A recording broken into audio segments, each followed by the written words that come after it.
I mean, what is the goal? Is the goal to make sure you don't get sued, or what do you guys hope to accomplish? At this time, I would say if there's two things. First of all, the question becomes what's in the best interest of the health system.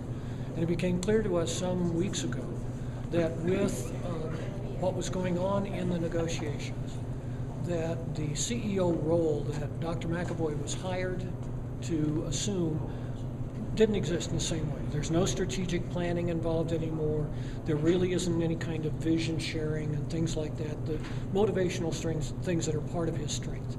As well, we also have constraints that are within, and I can't go into those because they are part of the negotiation components, but there are constraints on our decision making.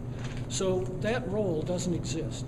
And for Dr. McEvoy, it is better for him and for the system that he move away.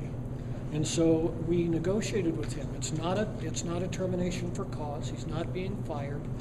He's not really resigning. It's really an agreement between us that this is in the best interest of all concerned. And we believe it's also in the best interest of the health system and of the negotiations that Dr. McEvoy move on, that we continue to support the negotiations.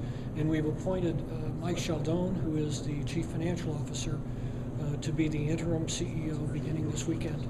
And he, I think, will do a marvelous job for us in this interim period. What has to happen for the severance package to become a done deal? Because it's not yet. There are two things about that. There is an existing signed agreement on the terms of the contract, and then there is an actual agreement, a contractual thing that lays out, if you've worked with lawyers, all of the T's get crossed, all of the I's get dotted.